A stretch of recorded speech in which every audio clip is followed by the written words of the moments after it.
Before anything else, I'd like to acknowledge the traditional owners of the land on which we are meeting today. In my case, I am on Gadigal land of the Eora Nation. I'm Rosalita Laksina. I'm the Program Delivery Officer here at NCOS, New South Wales Council of Social Service. And you're in session 3 of NCOS Evidence Talks using DCJ Evidence Portal as a go-to data source. So welcome from NCOS. We are the peak body for the social services sector in New South Wales, founded in 1934, currently with over 400 members. If you're not a member, we warmly invite you to be one. Just hop onto our webpage. There's some information there about membership, the benefits, as well as responsibilities of being an NCOS member. We're working with you all to reduce poverty and disadvantage in New South Wales. We have an AGM coming up. If you haven't had the chance to look at the information, again, on our main page, there's a banner there. It's going to be live, exciting, face-to-face at Casula Powerhouse. And we also have some kind of a Celebrating the Sector awards. I think nominations are still open. Registration is still open. So do check our website and just find out what it's all about. So with that, I'd like to introduce our speakers. Joe, thank you so much for organizing your team in DCJ and some at such short notice. So Joe is the manager of evidence and strategy at DCJ. She's been with DCJ since 2004, has worked across many portfolios within the department in the past 17 years. These include the Parliamentary and Cabinet Unit, Multicultural Services, Legislative Review, Royal Commission Team, and Office of the Deputy Secretary Commissioning. Jo has held her current role supporting the TI and other early intervention programs towards achieving better outcomes for children, families, and communities in New South Wales for quite some time now. Anthony, no stranger to us. Thanks, Anthony. You've been in our sector forums and meetings for just several times. Anthony has held a number of positions across DCJ or the old facts over more than 15 years. He's at the head office leading the statewide targeted earlier intervention program, child protection and homelessness reforms. And at the district level, Anthony has managed NGO disability and community services funding, community development, and sector partnerships. And Joe, I'll let you introduce Amy and Ken as we go along. But I'll turn everything over to you now, and I'll stop sharing my screen so you can share yours. Thank you so much, Rosalita, for that introduction. We're really grateful to have Amy and Ken here. We'll introduce them as we go through. They're presenting a little bit later. But I'll hand over in the first instance to Anthony. He's going to give an overview of the portal and the history of the portal and its development. And I'll be back with you a little bit later to give you a sneak peek.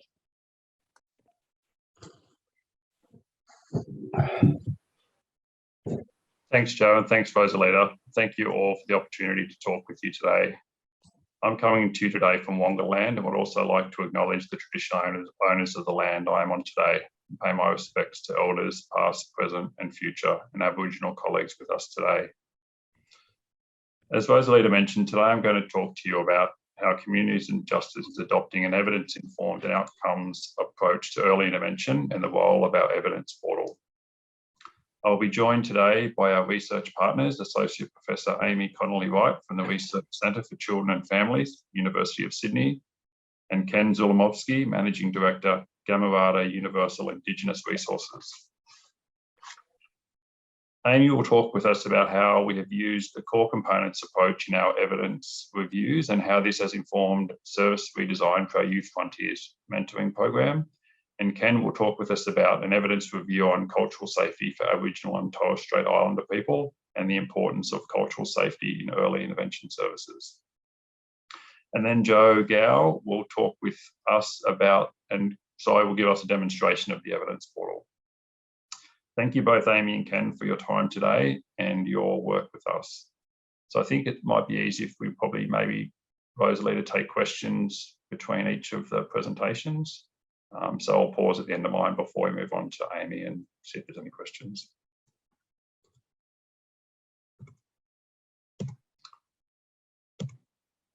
I'm just trying to move my slides, but they don't seem to be moving. Not sure why. I'll just stop sharing and try again.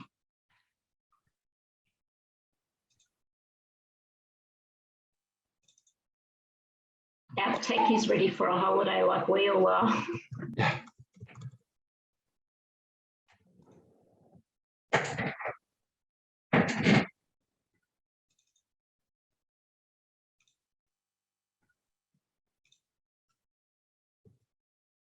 Oh, okay.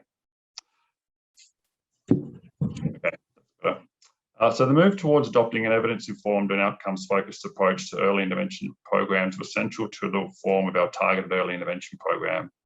For those of you not familiar with the program, it delivers flexible support to children, young people, families and communities experiencing or at risk of vulnerability, and importantly, seeks to prevent risk from escalating.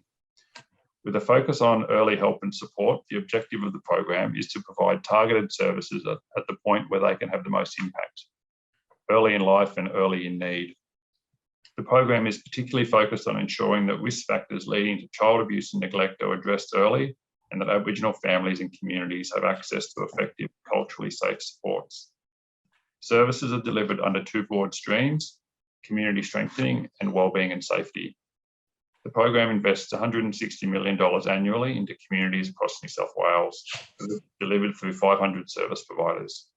So we're talking about services like family support, parenting programs, supported playgroups, neighbourhood centres, youth services, case management and counselling services. We know from extensive feedback and consultation with the early intervention sector that the sector wants access to evidence that is high quality, accessible and relevant, and able to be used to design and implement effective services. We also know that the sector is motivated and engaged in using evidence and focusing on outcomes, but the sector has also told us they want to better understand how to access and use evidence, highlighting common challenges in not having enough time to find and apply research and not necessarily knowing how to determine if the research is high quality. To support the move to evidence-informed practice in the target early intervention program, we have worked with the sector and peaks to do a number of things. We are using population-level data to identify child, family and community strengths and needs to inform state and local planning and priorities. We are collecting and reporting a standardised data set that includes client details and demographics, service delivery and client and community outcomes data. We are supporting service providers to use research evidence, practitioner expertise and client experiences to design and deliver services. We require all service providers to have a clear program logic which articulates their theory of change by which their program is predicted to have an impact on predetermined outcomes. And we are evaluating the program to understand effectiveness and identify opportunities for continuous improvement. Our early intervention programs use three different types of evidence to inform program design and delivery. Firstly, research evidence and data, both qualitative and quantitative, collected through established research methods such as meta-analyses, systemic reviews, randomised control trials, and quasi-experimental studies. Secondly, the lived experience and client voice of children, young people, families, and communities, the day-to-day feedback from people using services. And lastly, practitioner expertise and local knowledge, the clinical and subject matter expertise, insights and skills developed over many years by practitioners.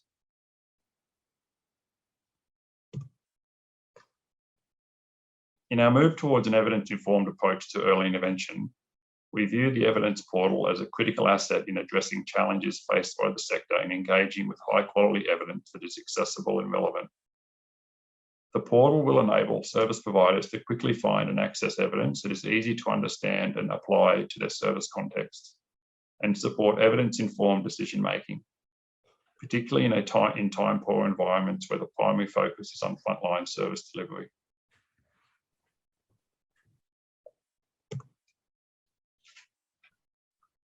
The portal will be a publicly available interactive website and it's expected to be launched by the end of the year. The portal will include two types of research evidence, evidence-based programs and core components and flexible activities. Evidence-based programs are identified in the current literature and evaluated for their effectiveness via an evidence review. Each program is then summarised and featured on the portal. These program summaries detail what the program is, what outcomes it contributes to, the strength of the evidence, the program's effectiveness, and how it is implemented. Core components and flexible activities are then derived from the evidence-based programs. In doing this, we group evidence-based programs together, such as programs that seek to prevent child maltreatment, and pull out the program components that are common across them. We then break these components down and pull out the specific flexible activities that sit within them. A set of core components are then featured on the portal with information about what they are, how they work together, and how they can be used to inform program design.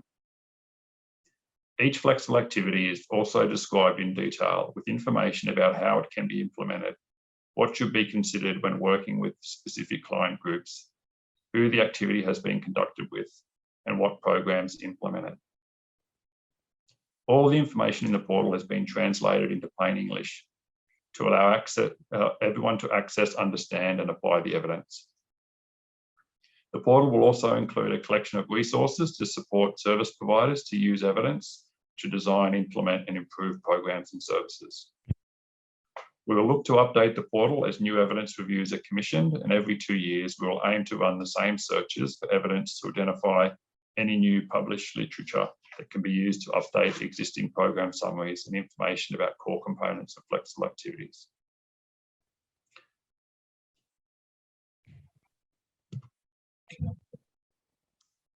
As I've outlined, the portal will include evidence-based programs and core components and flexible activities. So what is the core component? What is the core components approach, and why are we using it? We know that evidence-based programs are important in delivering manualized programs that ensure fidelity and quality of content being delivered. But we also know that this approach is not always able to be adapted to the local context and can inhibit flexibility and can be cost prohibitive. There is emerging evidence that highlights the relevance of core components. Core components are the fixed elements or functions of a program. They are program components that are common across evidence-based programs. Each of the core components has different flexible activities that describe how the component can be implemented, and these can be tailored to the local context, client needs, and the resources available. This has the benefit of allowing for local service design, which is particularly important for Aboriginal communities. With core components, we see a more meaningful way to organise evidence to allow easier applicability, to not only design new programs, but to adapting existing programs and services to better meet the needs of clients. This will also help us understand how multiple services and supports can work together to improve outcomes. And this aligns with the targeted early intervention program, which has been designed to be flexible and responsive to changing needs. COVID has recently demonstrated the value of this capability, as we have seen service providers quickly pivot and adjust their services as local needs have shifted. Adopting a standardised but flexible core components approach will also enable us to build the evidence around what components work best for which client groups and in what circumstances, and better understand how services using this approach work together and evaluate programs and compare similar services. Supporting sector capability to engage with evidence-informed practice is also critical.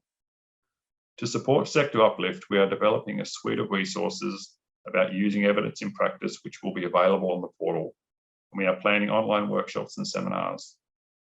We're also developing practice guides implementing core components and flexible activities. How we continue to build the evidence base for locally developed and promising programs is also important. We are looking at how our approach and the portal infrastructure can support this. This is particularly important for supporting evidence building for Aboriginal early intervention programs.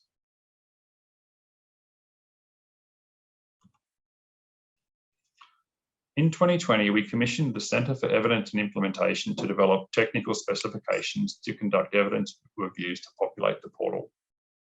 The technical specifications, including a plain English summary, will be publicly available on the portal. Our intent is to be transparent about our methodology and support users of the portal to easily understand how the programs and core components are identified.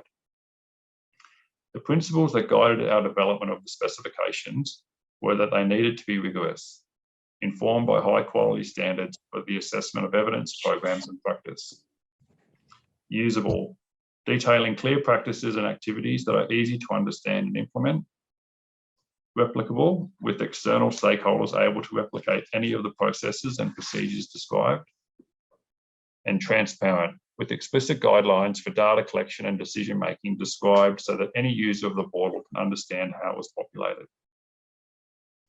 The specifications describe the method researchers must follow to conduct an evidence review for the portal and provide guidance, explanations, and examples to ensure the process is applied consistently. The specifications aim to ensure that research questions are clear, relevant, and practicable. Search methods are systemic, transparent, and replicable. Studies are assessed using a rigorous and consistent process. Identified programs are evaluated using the same evidence rating scale. Core components and flexible activities are identified using a consistent process. And summaries of programs and activities are clear, simple, and easy to apply. We have commissioned a number of evidence reviews with our research partners. Preventing child maltreatment, led by the Centre for Evidence and Implementation. Vulnerable Youth, undertaken by the Research Centre for Children and Families, University of Sydney. Community Strengthening with the University of South Australia. Cultural Safety and Wellbeing, led by Gamarada Universal Indigenous Resources in partnership with the University of New South Wales Social Policy Research Centre. And Youth Mentoring, again with the Research Centre for Children and Families, University of Sydney. Each of these reviews has identified evidence-based programs and core components relevant to the research question and will be used to populate the portal as I've described earlier. The Cultural Safety and Wellbeing Review, underway with Gamarada, will identify activities, practices and principles that ensure that the cultural safety and wellbeing of Aboriginal children, young people, families and communities in early intervention services. And Ken will talk with you more about this morning. The findings of this evidence review will be embedded into core components and flexible activities found in other evidence reviews. This is critically important to ensuring Aboriginal families and communities have access to effective and culturally safe services, and one that we have committed to the sector in delivering. The portal has also been designed to have a broad application across communities and justice work and human services agencies more broadly. This means evidence reviews on any subject matter can be conducted and incorporated into the portal. Thanks. I'll pause there before I hand over to Amy and see if there's any questions.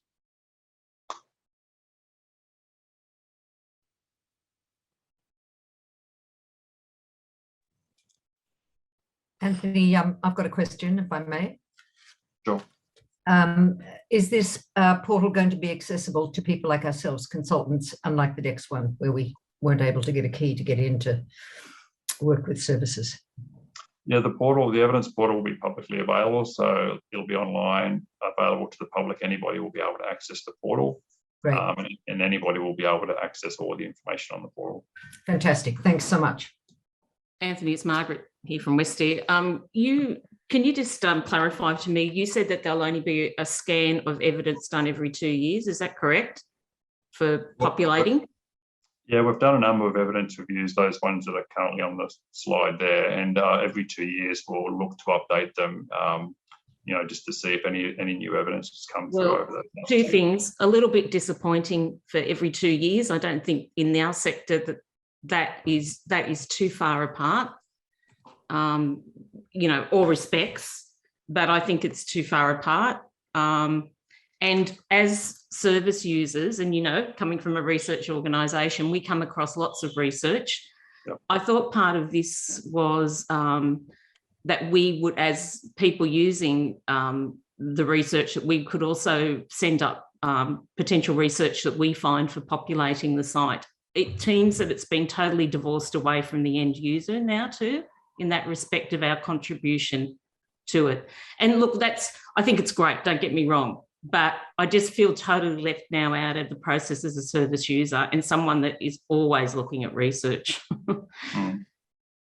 Because I know for ourselves that we're just about to release a little bit of a groundbreaking piece of research on the Royal Commission into child sexual assault.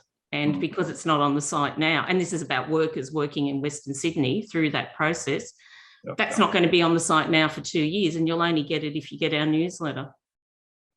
Sorry, I'm being selfish. Yeah, one of the...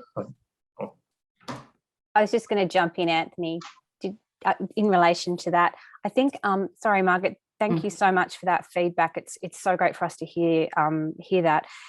I think in terms of the reviews, and we've talked about sort of 18 months to 2 years.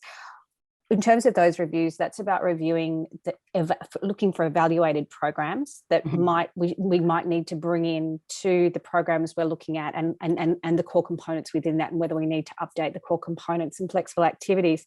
But we've also discussed a place on the portal for research literature. Yeah. And I think that's a conversation we'll definitely be wanting to continue to have. We really want this to be incredibly user-friendly. That's the whole purpose of designing it, and making sure that it's a place where people can come and can find, critical research, including emerging research as well. And one of the other things we're really excited about being able to have on the portal at some stage too is a place for promising programs that look like they might be working. And to make sure that people are aware of those, and to particularly other organisations which might be thinking about or delivering something similar, and opportunities for evaluation. So hopefully it's the program types that you'll be reviewing every 2 years, but other types of research, like, you get some really great stuff out of AFES and Institute of Health and Welfare and stuff like that. Will you be having links to that sort of research? I suppose that's what I'm asking. No, we would love to either have that on our evidence portal or work with our Faxio colleagues to also have links to research on their paper. So we just got to work out the best place to put those things. Okay, it's just that this has totally changed what the original concept was, and that's great. I'm glad it's morphed.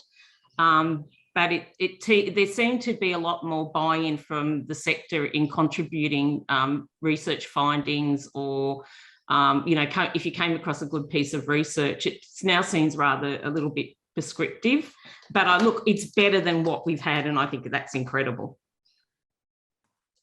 Thanks so much, Anthony, for the opportunity to present. And really what I'm going to be presenting is an application of what Anthony has just outlined. So it goes through some of the same content, but sort of illustrates how the technical specifications have been used for this particular project, and then the findings that we've arrived at. So this is about the evidence review regarding youth mentoring. And I'm here on behalf of the Research Centre for Children and Families at the University of Sydney. And I'd also like to acknowledge my research team, Dr. Betty Liu, Laura Metcalf, and also the slides prepared by Anthony as part of this presentation. Before we begin, I'd like to acknowledge the traditional owners of the land on which the University of Sydney is built, the Gadigal people of the Eora Nation, and to pay my respects to elders past, present, and emerging, and extend that respect to any Aboriginal colleagues with us today. So I'm going to present to you an overview of the youth mentoring evidence review that we conducted, go through the project approach and methodology, because again, this is from the technical specification, so it's sort of illustrating what Anthony has already presented. I'll share the key findings that emerged from our evidence review, and then show how the findings from this particular evidence review are being used in the Youth Frontiers mentoring program. So Youth Frontiers is a targeted early intervention is in Anthony's portfolio. Many of you are no doubt aware of it. It's a program that offers quality mentoring to young people who have had some contact with youth justice or child protection systems in New South Wales. And its aim is to increase and improve their well-being and their connection to community while avoiding further contact with the justice system. The program was reshaped just in this last year, and part of that came as part of the evidence review that I'll be sharing with you. but it continues to be a program that matches young people with mentors to spend at least an hour with them over a 12-month period to achieve their goals. And if you have questions about the Youth Frontiers program, you can direct those to Anthony. So the purpose of the particular evidence review was in relation to Youth Frontiers to inform the process of recontracting for that service, to look at the evidence that's out there about early intervention and diversion programs that have been implemented in Australia and overseas that have included a mentoring aspect, where we were looking at programs that had an intention to improve pro-social activities and connections for young people while diverting them from youth justice involvement.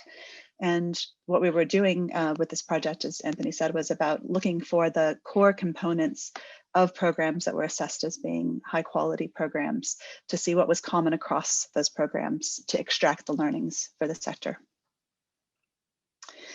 So what we did was a rapid evidence review of the research that was out there, this year. So looking at following the process that's outlined on this slide. So we started with the research question, which I'll share in a moment.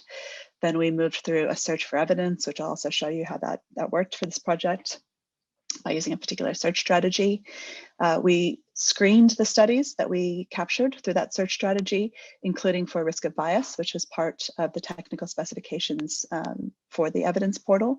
So it's looking at how is the study conducted, its transparency, and making sure that we're using rigorous evidence. Then we extracted information from those studies and synthesized those together to extract the core components of practice. And so I'll go through all those steps now.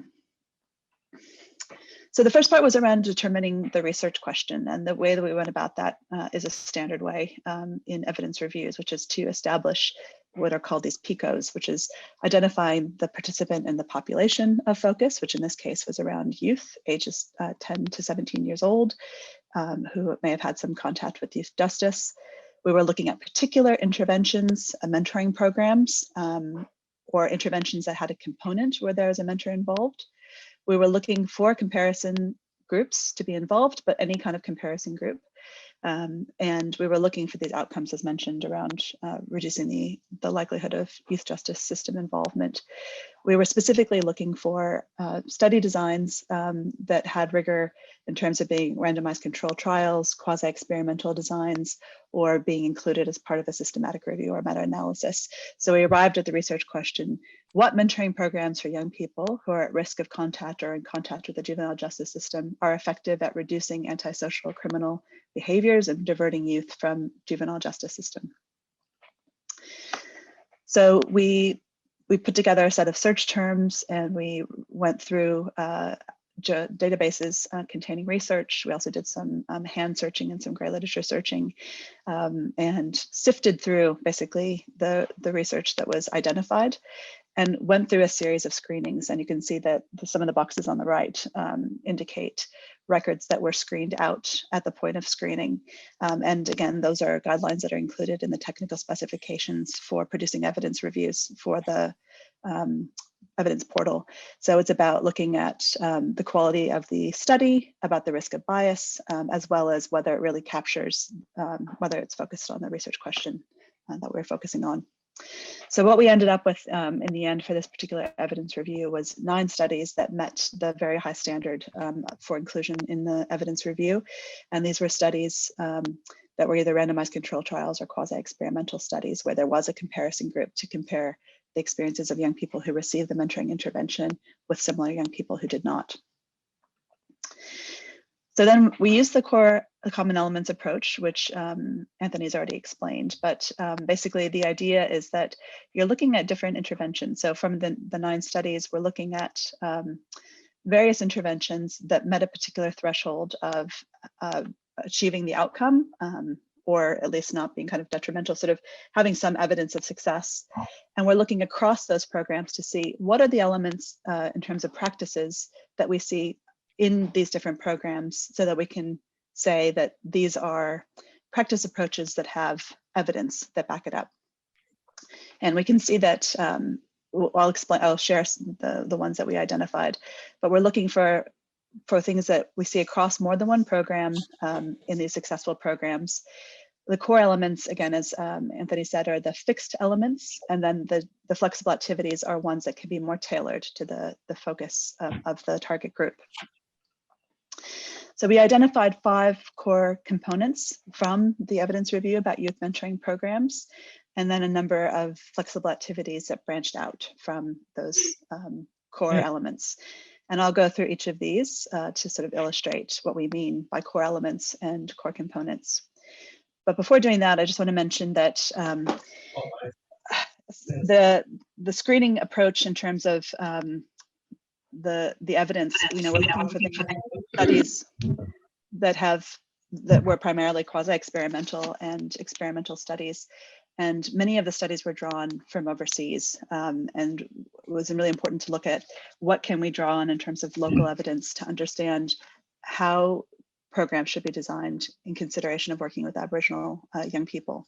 So we also drew on a review from the Closing the Gap Clearinghouse about mentoring programs for Indigenous young people at risk that identified particular considerations, and these are also integrated into the review about considerations such as the types of contact may need to be more intense, you know, depending on the needs of the young person, the potential for involving local elders as mentors or in other activities, really highlighting that as an opportunity to take advantage of when working with Aboriginal young people.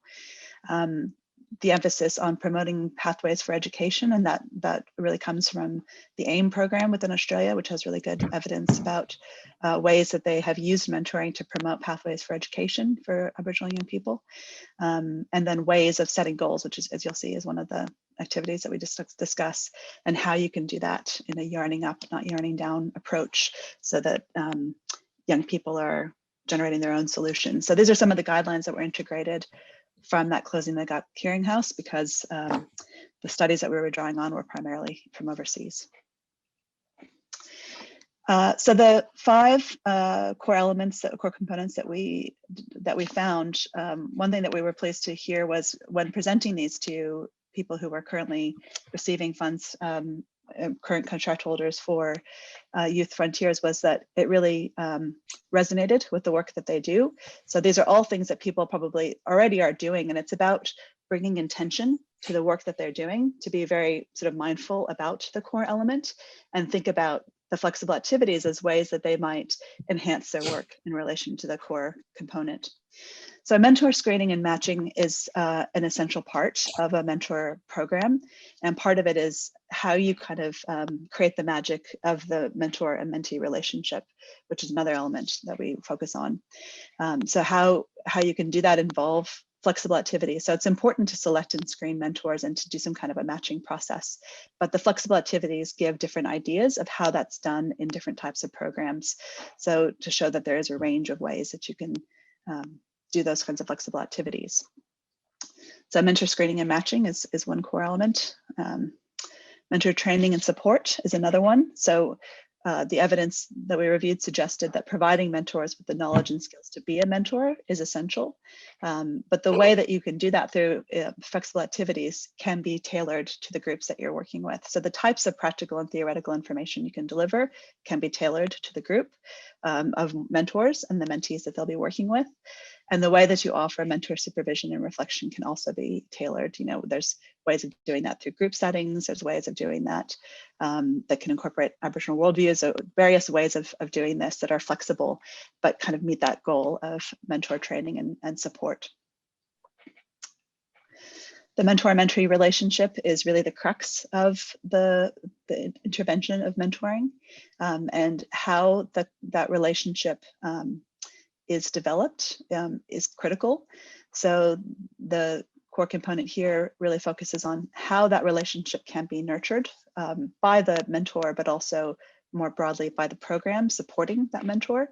So that includes creating a safe and supportive space, a literal space or a figurative space in terms of where that relationship can take place, you know, how people can meet and be together, and how reliable and consistent contact is established. And again, that can take different forms, flexible forms, depending on the program. But we know that it is important to make sure that that safe and supportive space and communication is established to have a strong mentor-mentee relationship. That's what we're extracting from the evidence. Education and skills. So that's really about the content of mentoring programs, that it's about letting mentees set goals and trial new skills in a safe environment and to prepare young people for independent living.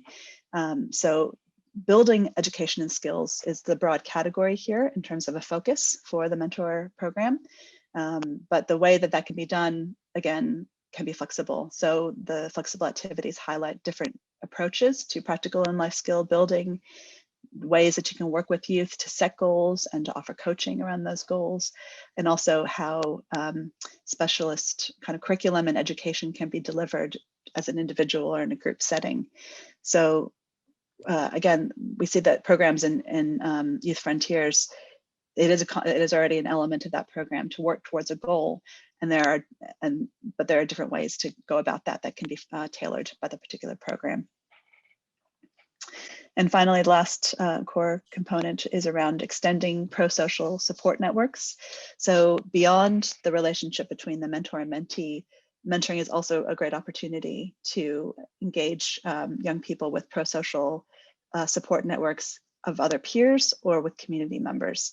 And so that can be done through group mentoring, where they get to know other young people and build those pro-social relationships where they're exposed to kind of role models and peers that are not going to engage them in peer pressure that might result in criminal behaviors. So getting around those positive peers, also community engagement, where they can build their relationships with others in the community. And like we highlighted earlier, around engaging with elders or community service or other ways to really build up social networks and connections and reduce isolation.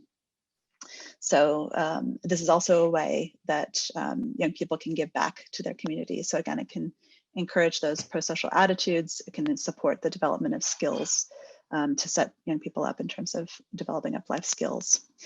And again, this is a broad category where there's a lot of flexibility in how you go about that particular core component. So the way that the core components have been applied to the Youth Frontiers program is about looking at this set of core components and seeing how they can be built into the logic, the program logic of the Youth Frontiers program. And this is the logic model for the Youth Frontiers program. So it's highlighting that these different core elements can be integrated into the program with flexibility, but drawing on that set of evidence to recognize that when you're looking at sort of effective programs, you see that these elements are included.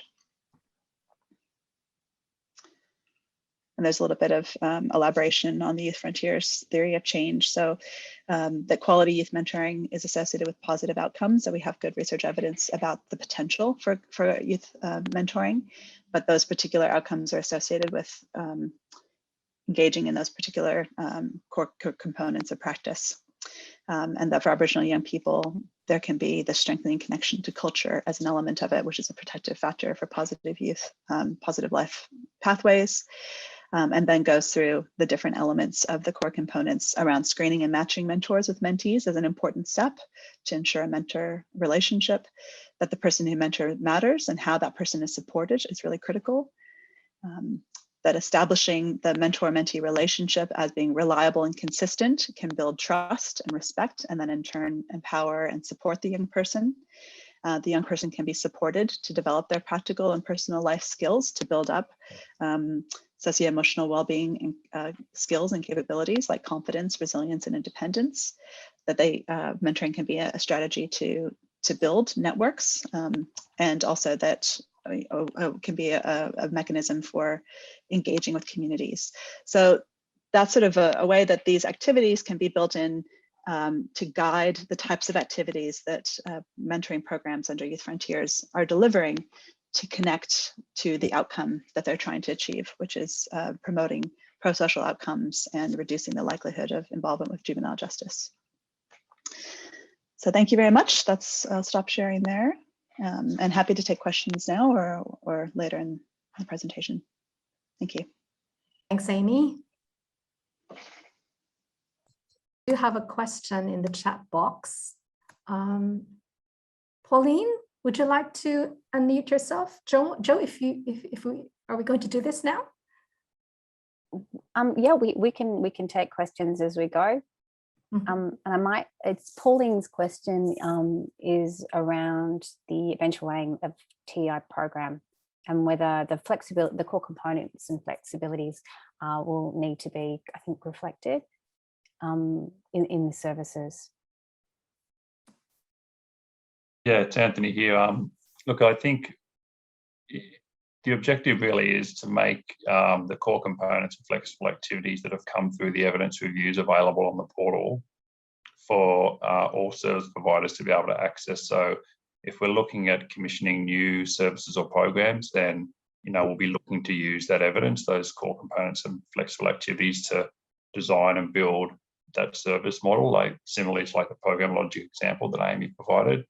But over time as well, we want providers to be able to, I guess, look at those core components that the researchers kind of, identified and reflect on their current practice and whether what they're delivering kind of is in line with that evidence. And in lots of cases, I think, particularly in the Youth Frontiers example that Amy described, when we spoke with the sector, there was a lot of kind of synergy and people were doing a lot of that practice, a lot of the kind of core components and delivering the kind of flexible activities that the research have identified.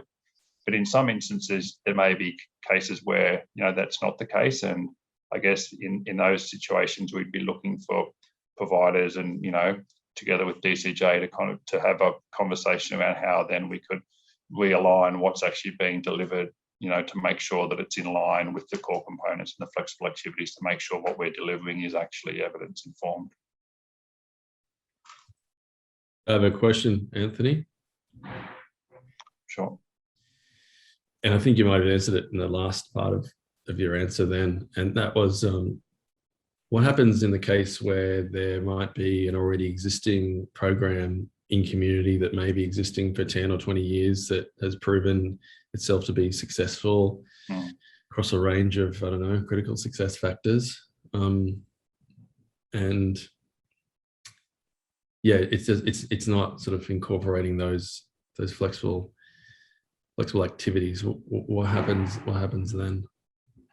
Well, it's not seen to be kind of in alignment or to be informed by the evidence reviews, because maybe the evidence reviews might have missed that in there.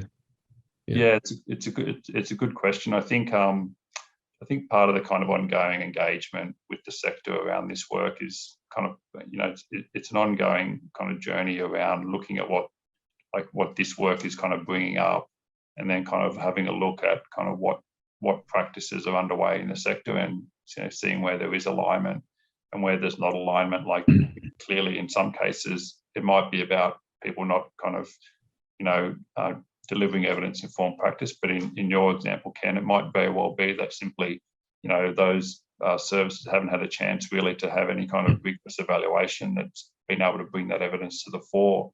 And I think this kind of process gives the opportunity for that good practice to kind of emerge. Look at this is where it kind of gives us the opportunity then to kind of continue to kind of refine and build the core components. And if there's, things that some of that example you gave that is kind of delivering good outcomes, then yes, we would, look to kind of include that in this kind of core components, flexible activities framework. The other thing I'd just briefly say is the concept of the flexible activities is, there is a kind of range of flexible activities. It's not, a set prescribed list. I mean, the core components, kind of are standardized, but they can be delivered in a whole range of different ways. And sometimes in kind of conversations around this work, we find that, people are delivering the core component, they're just delivering it in a different activity. And when you kind of have the conversation, there is alignment. It's just, kind of talking through, what's actually being delivered and kind of breaking that down a bit. I'll hand over now to Ken from Gamarada to present on their work in relation to the cultural safety and wellbeing evidence review. Thank you, Joe. I'm going to share the screen with you. please let me know if you can't see it. Can you all see that okay? Yes. Yep. Thanks very much. I'd like to echo that acknowledgement of country, that first class acknowledgement of country delivered by Amy. Thank you very much, Amy. And acknowledge ancestors past, present and emerging, and the land that I am sitting on today, which is the Gadigal land of the Eora Nation. And to give you a little bit of background, so as you are aware, we were commissioned by the department to undertake a cultural safety evidence review. I don't know if it's the first time a cultural safety evidence review has been commissioned by any government department, or it's the first time a First Nations consultant has been engaged to do the piece of work, but in either case, it's pretty significant forward progressive, I think, example of DCJ in their commitment to, I guess, inclusion and diversity, and valuing the capabilities and the voices of First Nations businesses. Also, just an apology, I'm kind of running at about 50 to 60% today. I'm a little bit under the weather, so I'm not going to be as dynamic as I usually am as a presenter or facilitator. So bear with me if I'm a little bit slow. The brain's just not running at full pace this morning. But so we were commissioned to undertake a cultural safety evidence review. That's a hugely significant piece of work to be undertaking, and a huge responsibility, as you'd all appreciate, particularly with the work of Gamarada, the focus on healing, the focus on mental health in more than a decade now. We really appreciate being identified as an organization that has this particular sensitivity and understanding of this space, and we're able to draw from that to facilitate the process of the cultural safety evidence review. So let me show you, and I just want to acknowledge the team at the Social Policy Research Center at the UNSW. I'm flying solo today, but the wonderful support and expertise by UNSW and DCJ for the manner in which they have worked very closely with us side by side through each stage of the process. Which made the process a lot seamless.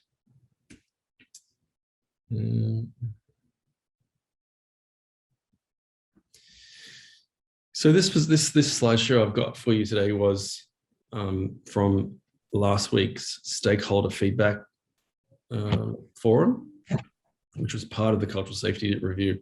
So some of the participants that were involved in that Stakeholder Feedback forum are on the screen there in front of you, and in particular the Office of the Children's Guardian, Mr. Richard Weston. Some of you may know him or have had some contact with him through his former position as the CEO of the Aboriginal Healing Foundation. I've just spent 90 minutes in a meeting with him prior to this meeting today, discussing their own project, looking at what's working across the sectors to promote the social and emotional well-being of our children and families. And this review is part of that discussion. So the evidence review itself. So the aim of the review was to examine and assess the available literature. Let me just get my audience out of the way, on cultural safety for Aboriginal and Torres Strait Islander people. So the review is aimed to inform those working across the TEI sector about cultural safety, evidence base and what works to provide culturally safe service delivery. Commissioned by the Department of Communities and Justice and undertaken by the team of Aboriginal and non-Aboriginal researchers led by Gamarada Universal Indigenous Resources and the Social Policy Research Centre.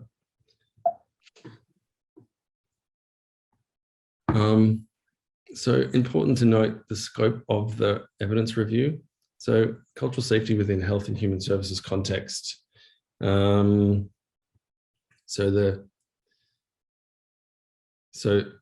to note that the cultural safety originated in relation to healthcare services, and this project examines cultural safety within the context of the child protection and early intervention service delivery. And you might be forgiven if you're a little bit confused between definitions. If you've been around for a while, you would have heard several definitions relevant to this one, such as cultural safety or cultural proficiency or cultural awareness or cultural responsiveness and cultural sensitivity. So we'll forgive you if you're a little bit confused, but hopefully we'll narrow down the definition for you as we go through.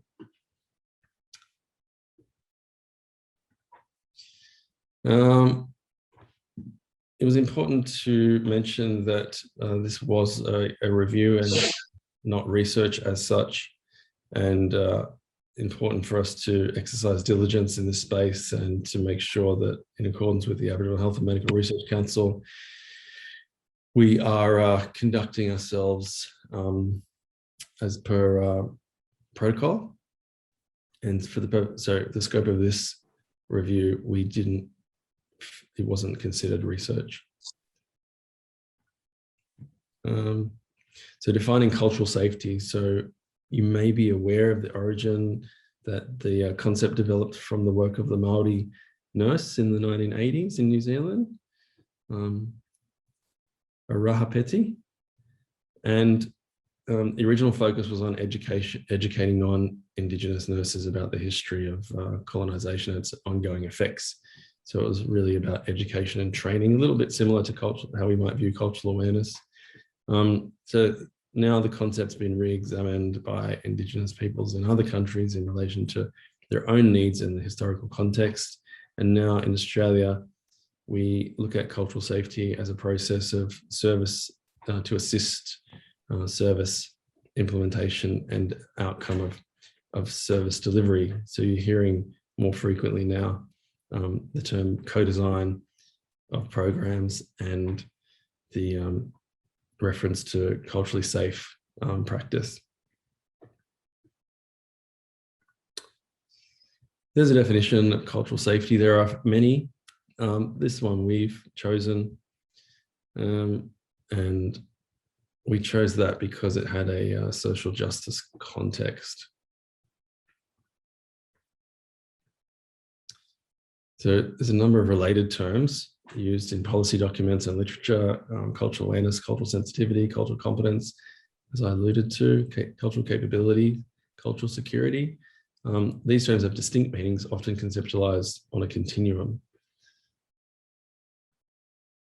How was the evidence review conducted? It was a rapid evidence review method. So the search strategy, multiple terms used,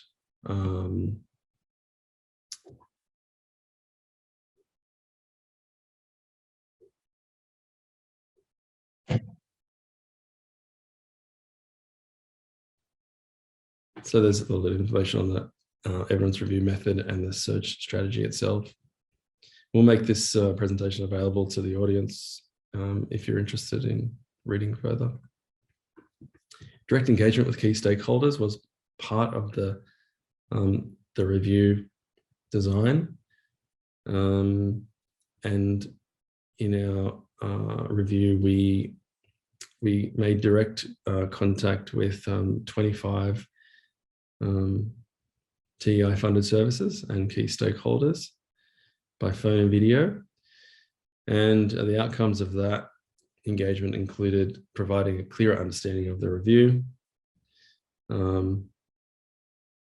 understanding of the limitations of the scope of the review,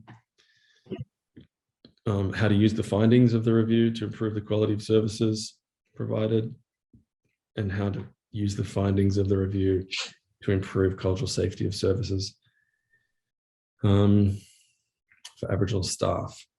So one focus was for Aboriginal staff, another was for the services provided to children and families. And there was also a focus on or discussion around how to make services more culturally safe. 4 categories of evidence were found: cultural safety and wellbeing frameworks that outline the policy and framework, identified common components of cultural safety, practice guides and related information, programs, practices and activities developed to ensure the cultural safety of Aboriginal children, families and communities, and research published in academic or industry journals. It was important to note the limitation of the review. So cultural safety is seen as an emerging and evolving field of practice and research. There is little evidence in relation to child protection or early intervention, which was expected. The application of cultural safety as a policy framework and focus of research is relatively recent, and that shouldn't be a surprise. Only programs and practices supported by documentation are included. And that was an obvious limitation of the review, because what we found was that, we were looking for evidence, but really formalized evidence or written evidence.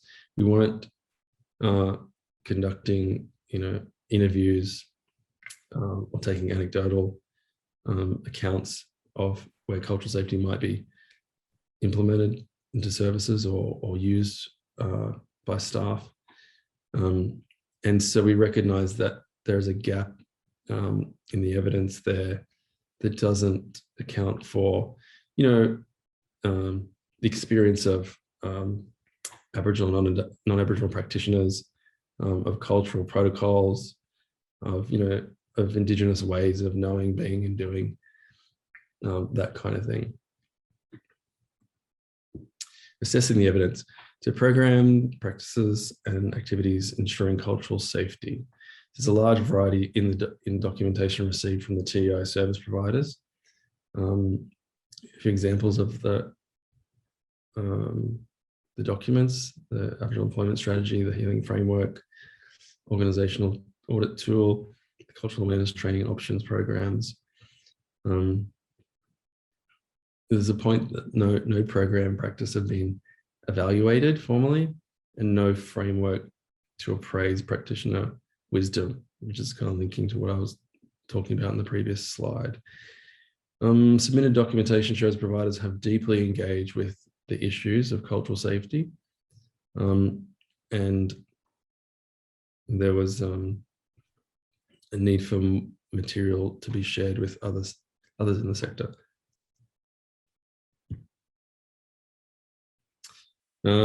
So of the evidence, there was 14 identified for inclusion by federal, state and government agencies, government advisory councils, peak bodies and research institutes. So 8 of the 14 relate to healthcare sector, 3 to human services, child protection, 2 to monitoring and evaluation, 1 for public service employees. Diversity of the terms used. Frameworks highlight sector and service aims. Frameworks developed through consultation, sometimes literature review, all specify guiding principles and domains for action.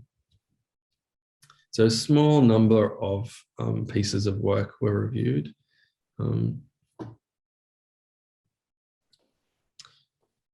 Assessing the evidence further. So practice guides and related information. So there are 11 documents identified, action plans, fact sheets, etc.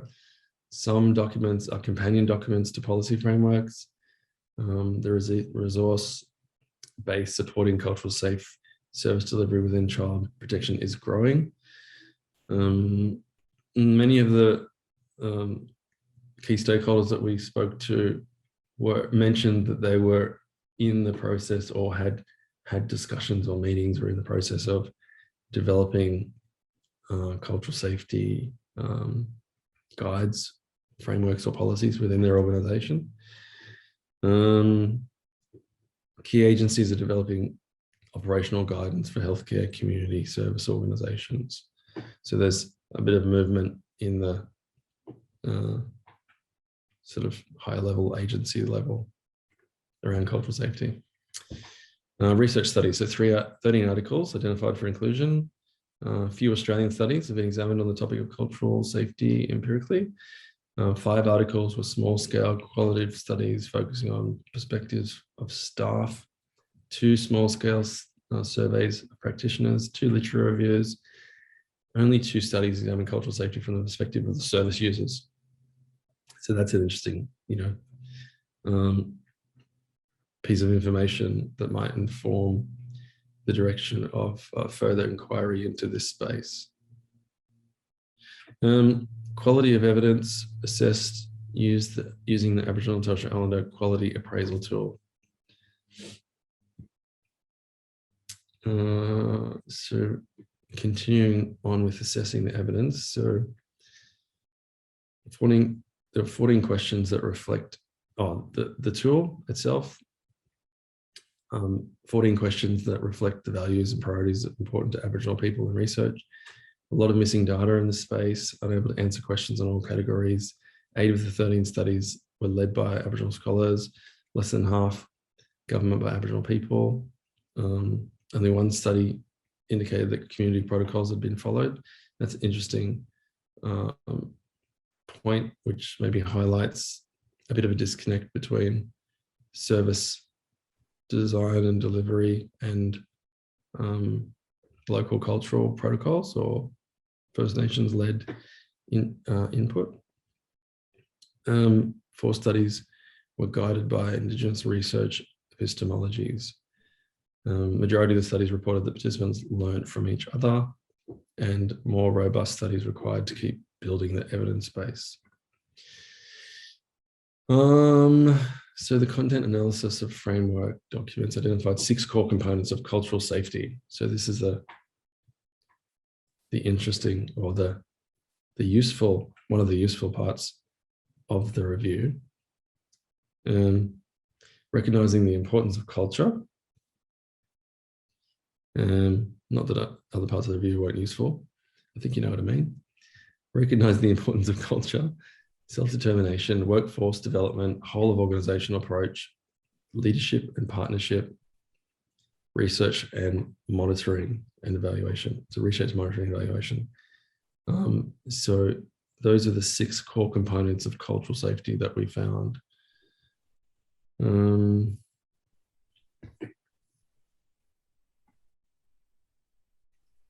So what works to ensure cultural safety? So to this point, our knowledge indicates that self-determination is a fundamental principle. Work still needs to be done defining what this means in relation to child protection. Aboriginal people to meaningfully participate in planning, design, management, and implementation of service offerings. Programs implemented need to be informed by an understanding of Aboriginal culture and cultural protocols, and what works in one community may not work in others. So we think that this is an exciting direction because it will provide some motivation or further impetus for services that are funded excuse me, to work with First Nations communities to perhaps focus or bring their focus back or increase their focus on that whole process of, co-design towards cultural safety.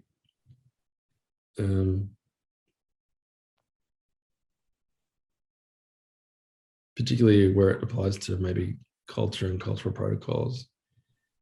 and also defining what it means in relation to the child protection space. And that's an exciting space that we look forward to seeing evolve. Further on what works to ensure cultural safety, so workforce development, 2 key strategies identified in research literature, recruitment, training, and supporting more Aboriginal workers in the sector. So that's a really important one. We don't assume that First Nations staff have all the skills and capabilities to effectively practice in a cultural safe manner. So we, this highlights the point of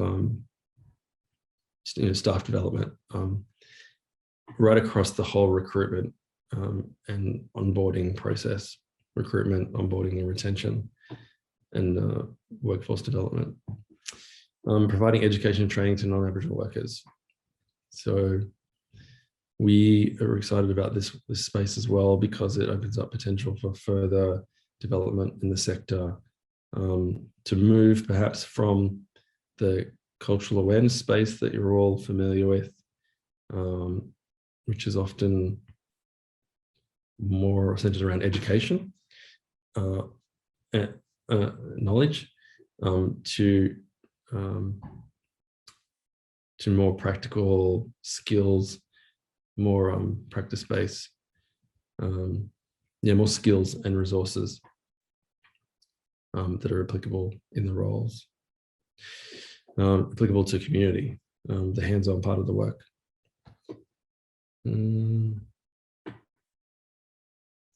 Whole of organizational approach. So we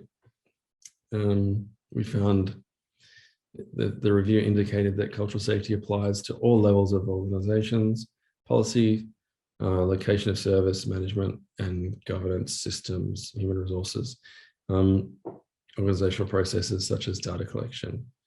So, and that cultural safety is not just a responsibility of individual practitioners. However, most research does focus on the worker level. But as we've indicated, that was one of the limitations of the findings and of the space, how it's emerging. The point of cultural safety applying to all levels of organization is a really interesting one. If you think about what's happening with the Uluru Statement of the Heart and Gamarada, and the work of in the Constitution, trying to embed First Nations voice in the Constitution, there are some synergies in that process that I think could be applied to organizational structures through a cultural safety lens. One of my clients recently, actually, I don't mind mentioning, it's okay, I've got their permission, Youth Action New South Wales, a really, really good example of an organization that's embedding cultural safety throughout all levels of the organization. So we looked at their constitution. We came up with a few objects that might ensure that going forward, there would be an undisrupted focus on cultural safety for the organization, no matter who the CEO was or what the strategic plan may have included, whether they have a reconciliation action plan or not. And we embedded a few new objects into the constitution, and then did as part of a cultural safety review audit.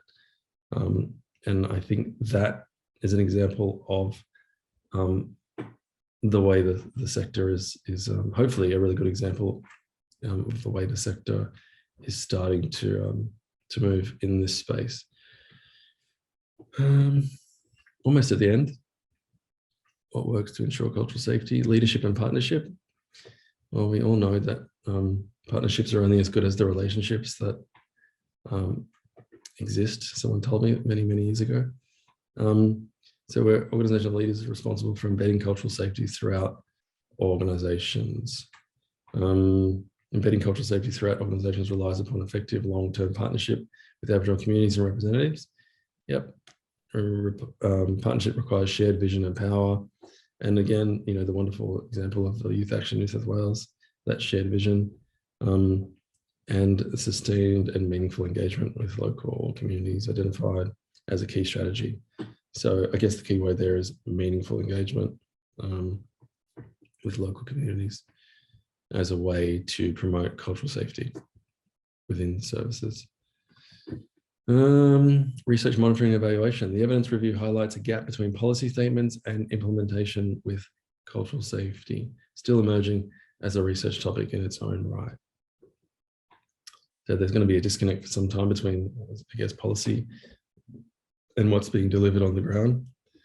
But we hope that the research, that the evidence review in its final form, when it's published and put on the portal, will provide a valuable resource that will help close that gap between organizational, you know, agency or government policy, and organizational policy, and the practice that's being delivered to a community. The research literature provided little guidance on how to monitor cultural safety, except to assert that organizations should evaluate the effectiveness of cultural safety training programs. And TEI service providers are well placed to contribute to the sparse evidence base. So there's lots of potential in the TEI service space. Conclusions. So the review, cultural safety provides a framework through which the TEI services can be delivered in a way that recognises the injustice of the past, the rights of Aboriginal peoples, and the responsibilities of service providers. The policy framework highlights a lack of national consistency in language use, but show all jurisdictions are committed to improving the services of Aboriginal clients. The academic literature is challenging to assess. Few studies, often cultural safety, a peripheral issue. No studies linked to an improvement in cultural safety to enhance client outcomes, because there's been no evaluation of in that space. Typically, qualitative small-scale studies focus on perspectives of practitioners. And the final point is cultural safety is, as it is applied to child protection, is a newly emerging area of research and policy focus. The evidence base is growing. So if you think back to, I don't know, if you're around 20 or 30 years ago, when cultural awareness first started emerging, we think that, we feel, or from my perspective as a, you know, First Nations person who's worked in and around this space now for 2.5 decades, we think that this is the new cultural awareness, but has potential to be much more effective in terms of engaging the services at that kind of process level, that governance and process level, and has a really great potential to guide, that collaboration of building in First Nations led or First Nations knowledge and protocols. And where to from here? So the evidence review, once finalized, will be published on the TEI Evidence Portal, and continue as Anthony alluded to before, will continue to be built, including through data collection by TEI service providers. Additionally, we will review the core components and flexibility activities that were identified in the Preventing Child Maltreatment Evidence Review, undertaken by the Centre for Evidence and Implementation, and set out in the evidence portal, and establish whether given outcomes of that evidence review are appropriate when services are delivering for families, for Aboriginal families, and if so, to the extent that they are. Whether as a result of the findings of the Cultural Wellbeing Safety Review, these need to be refined when working with Aboriginal families. So we'll have a look at those core components and flexible activities, and we'll see we'll have a look at if there's any areas where they're not aligned. As required, recommend any changes to be made to the content of the Preventing Child Maltreatment core components and flexible activities to ensure these are culturally safe and relevant. So we use what we learned from the Cultural Safety Review and try and ensure that they are they're culturally safe and relevant too. I've probably gone over 20 minutes. Is there any questions? Might stop the share. Joe, would you like to jump in there and add to anything from the presentation? Thank you so much, Ken. I feel for you not being well and doing that presentation, but that was fabulous. I think you captured all of the key stuff. And what I might do is I'm thinking when I jump into the portal next, I might just jump into, I'll have a look at Amy, your earlier work with youth mentoring, and then have a look at the child maltreatment too. And you'll see, particularly in preventing child maltreatment, why the work that Ken and his team are doing is so important, because evidence around what works for Aboriginal young people that emerged in the youth mentoring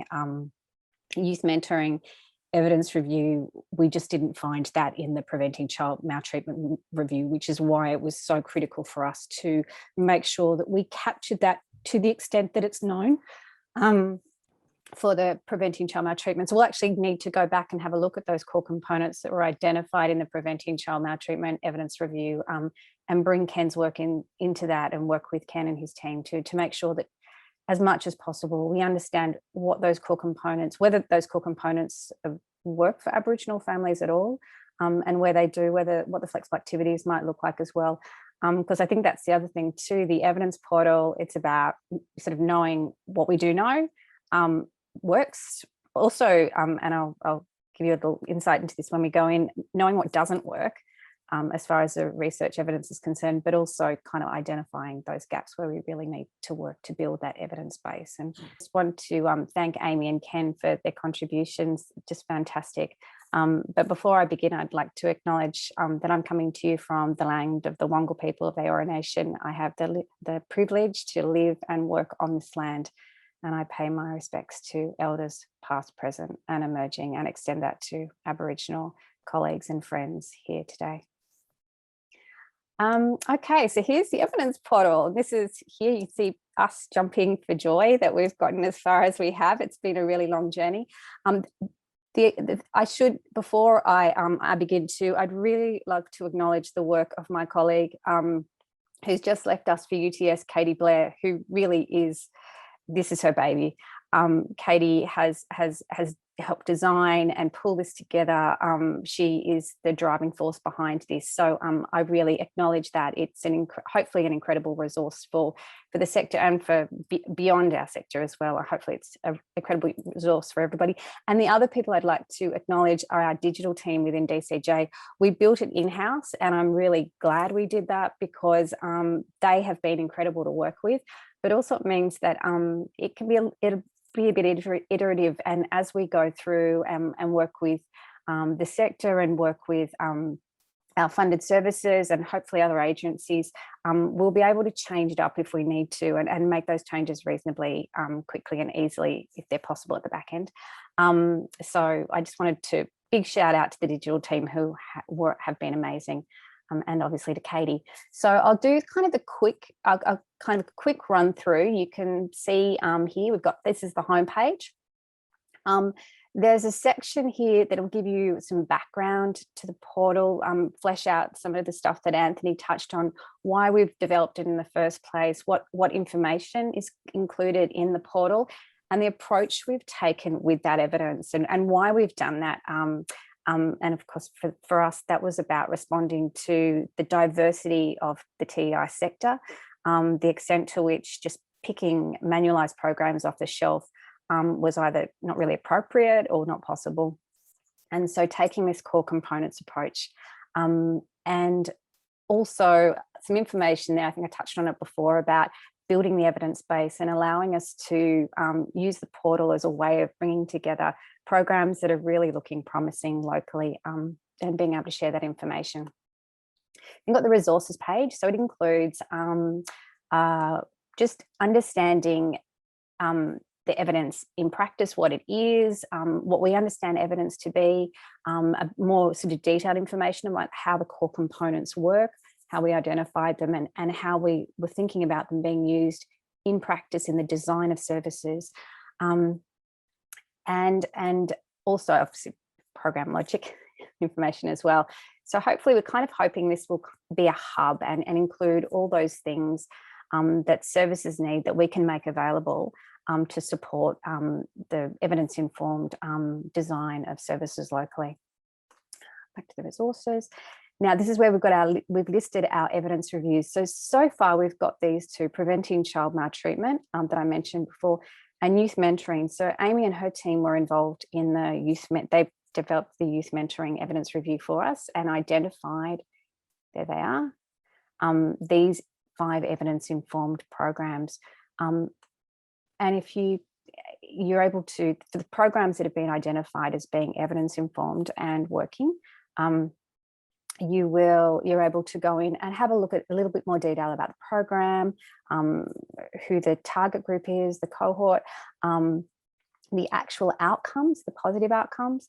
You'll also be able to see if where it had effect and didn't have effect, and the strength of the evidence for those. So let's see, evidence import programs. Sorry, let's go back to my find research. Oh, sorry, jumping around here.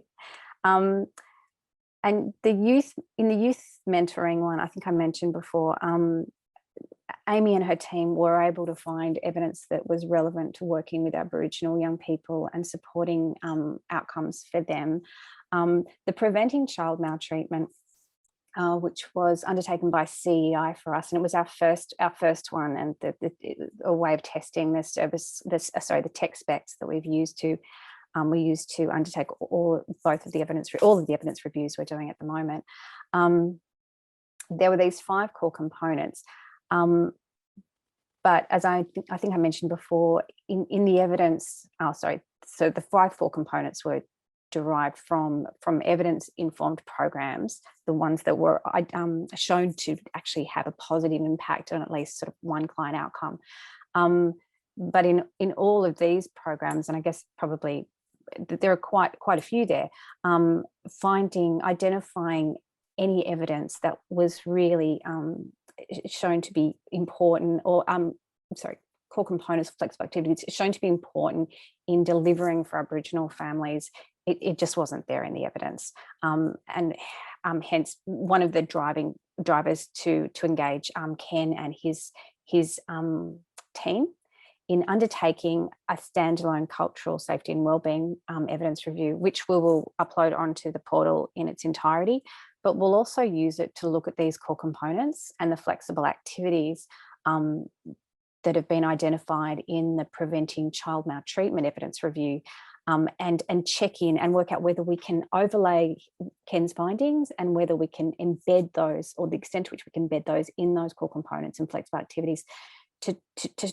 support this evidence to speak to Aboriginal families and communities and service providers, and the work that they do.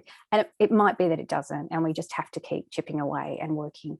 I think we'll end up doing that anyway. So we've got our evidence reviews, our resources, and then some information about the portal itself, so you can access the tech specs we've used, and theoretically anyone could use our tech specs to undertake an evidence review that could be uploaded into the portal.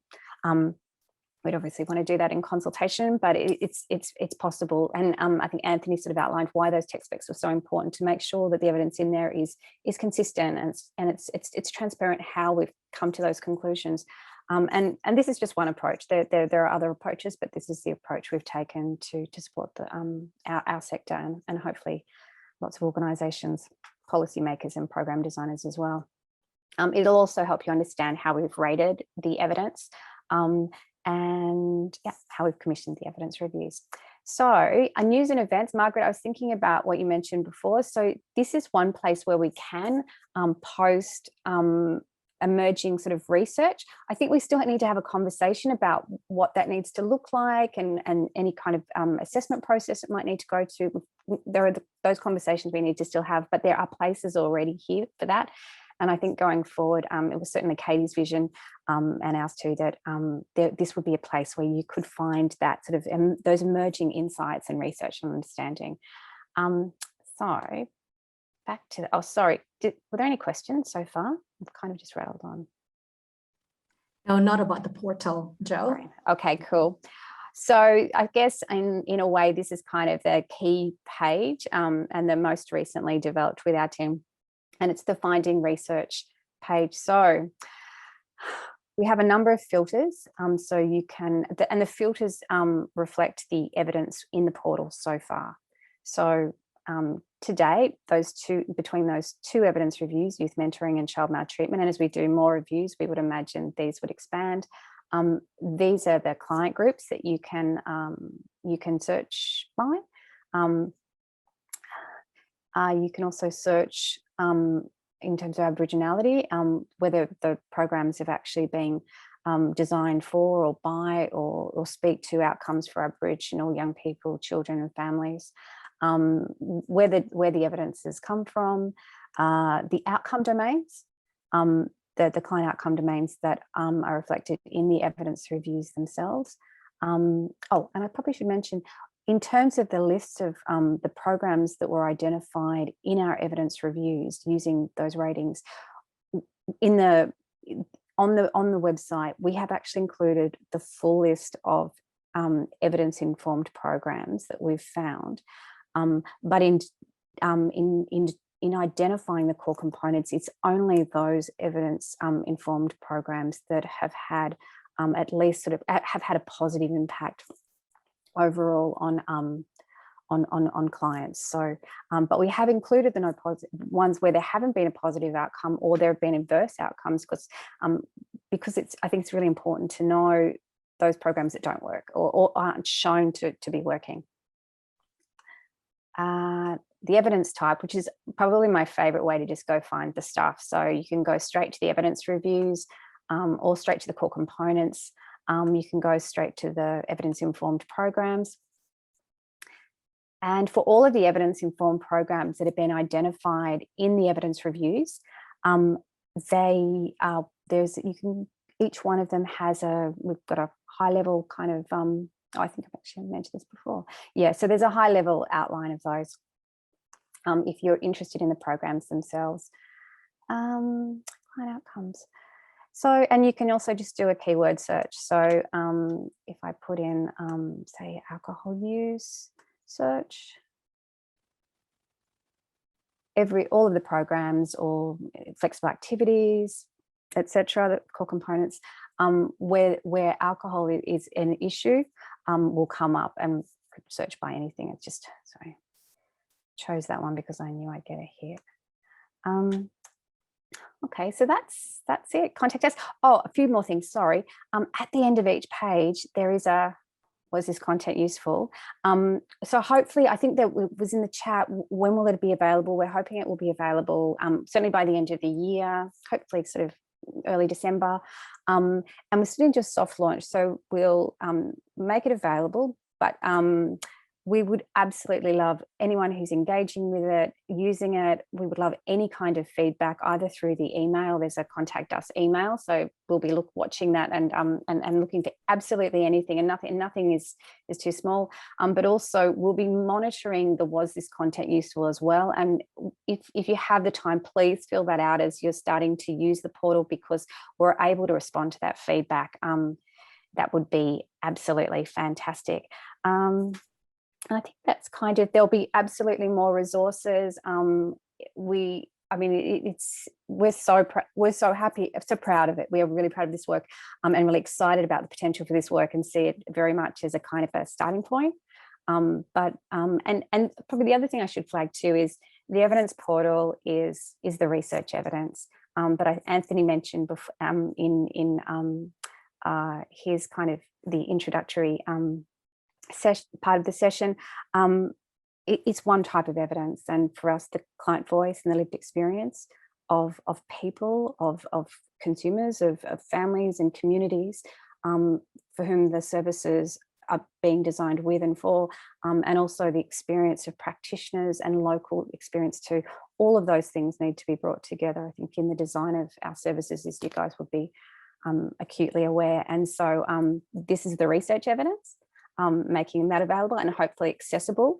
But this is part of all that kind of body of evidence that we would want to bring to any kind of service policy program design. So I'll leave it there. Thank you so much. It's been fabulous being with you. Joe, thank you so much. And just listening to Ken and Amy, just the wealth of, the work and the content, the substance, we are really looking forward to digging in. So by the end of the year, for sure, we'll all be, just looking out just so much. And as usual, we've run short of time. So thank you so much to those who had stuck around. And as we said in the chat, we'll be making available all the resources that people had shared in the chat box. Thank you so much. I'll be popping them into the NCOS resources page, sending the link to everyone. So at that, we don't have any more time for questions, unfortunately, but obviously we'll be taking note of those and we'll be passing them on to you, Joe, just in case you're able to address them at some stage in the future, or maybe even in a future session. So, but thank you so much, Ken, Amy, Joe, and Anthony. So with that, I'll bring the session to a close. But those who would like to stick around some more, I'll leave the room open for a little bit more if you'd like to, just have a chat.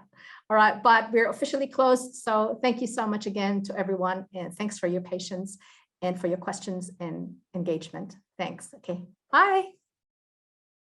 Thank you. Thanks so much.